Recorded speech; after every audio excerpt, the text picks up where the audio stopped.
Hi hello welcome to N9 media. నేను మీ journalist విప్లవశ్రీ. RSS శత జయంతి లక్ష్యంగా తెలంగాణలో 4000 అదనంగా శాఖలను విస్తరింపజేయాలని ఆర్ఎస్ఎస్ లక్ష్యంగా పెట్టుకుంది. దీనికి సంబంధించిన వివరాలను టైమ్స్ ఆఫ్ ఇండియా కథనం వెల్లడించింది. ఈ కథనం ప్రకారం వచ్చే దసరా నాటికి తెలంగాణ రాష్ట్రంలో 4000 కొత్త శాఖలను ఏర్పాటు చేయాలని లక్ష్యంగా పెట్టుకున్నట్టుగా తెలుస్తా ఉంది. ఈ సంవత్సరం నవంబర్ డిసెంబర్ మాసాల్లో ఇంటింటికి ఆర్ఎస్ఎస్ సాహిత్యాన్ని చేర్చేందుకు కూడా ప్రణాళిక రూపొందించుకున్నట్లుగా తెలుస్తోంది. ఆర్ఎస్ఎస్ శత జయంతిని పురస్కరించుకుని రాష్ట్రంలో అనేక కార్యక్రమాలకు రూపకల్పన జరిగింది.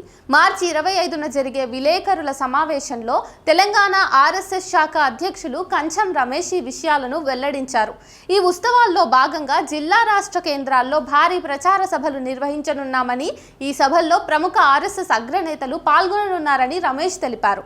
ప్రస్తుతం తెలంగాణలో 1839 ప్రాంతాల్లో 3117 శాఖలు పనిచేస్తున్నాయని, గతం కంటే 392 శాఖలు పెరిగాయని ఆయన తెలిపారు. నెలకు కనీసం 382 సమావేశాలు జరుగుతున్నాయని, విద్యార్థి యువజన శాఖలు ఈ కాలంలో బాగా విస్తరించాయని ఆయన తెలిపారు. ఆర్ఎస్ఎస్ నిర్మాణం కోసం ప్రతి 10,000 మంది జనాభా ఉన్న ప్రాంతాన్ని ఒక యూనిట్గా పరిగణిస్తారు. తమ శ్రేణులను విస్తృతంగా సంఘ్ సేవా కార్యక్రమాల్లో పాల్గొనేలాగా ప్రోత్సహిస్తామని రమేష్ తెలిపారు. 2025 సెప్టెంబర్ నుండి 2026 ఆగస్టు వరకు 1,00,000 కేంద్రాల్లో వారానికి ఒకసారి శాఖా కార్యక్రమాలు జరుగుతాయని రమేష్ ప్రకటించాడు.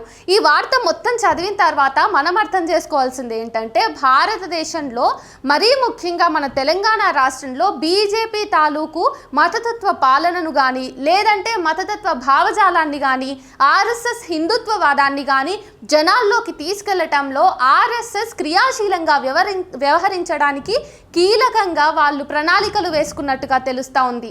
ఒకవేళ వాళ్ళు అనుకున్నట్టుగానే ఆర్ఎస్ఎస్ ఏదైతే ప్లాన్ చేసిందో అవన్నీ జరిగినట్టయితే మన తెలంగాణలో కూడా బీజేపీ ఆర్ఎస్ఎస్ ద్వారా వచ్చే ఎన్నికల నాటికి తీవ్ర స్థాయిలో లోపలికి చొచ్చుకుపోయి ఇక్కడ ప్రభుత్వాన్ని ఏర్పాటు చేయాలనేటటువంటి ఒక ప్రణాళిక ఇక్కడ కనిపిస్తూ ఉన్నది. ఒకవేళ ఇదే కనుక జరిగినట్టయితే మన తెలంగాణ రాష్ట్రంలో శాంతి భద్రతలు కానివ్వండి, మత కలహాలు కానివ్వండి ఎంత పెద్ద ఎత్తున పెరుగుతున్నాయో మనం అర్థం చేసుకోవాల్సిన అవసరం ఉంది. ఎందుకంటే నిన్న మొన్న మనం చూస్తానే ఉన్నాము, పాస్టర్ ప్రవీణ్ పగడాల హత్యకి సంబంధించినటువంటి ఉదంతం వెనుక వివిధ కోణాల్లో భిన్నాభిప్రాయాలు వ్యక్తమవుతా ఉన్నాయి. చాలా మంది దాన్ని కేవలం యాక్సిడెంట్ గా చిత్రీకరించే ప్రయత్నం చేస్తున్న నేపథ్యంలో అది యాక్సిడెంట్ కాదు, అది ప్రణాళికాబద్ధంగా చేసినటువంటి ఒక హత్య అనడానికి రుజువులు చూపిస్తూ, సాక్ష్యాలు చూపిస్తూ చాలా మంది మీడియా ముందుకొచ్చి మాట్లాడటం జరిగింది.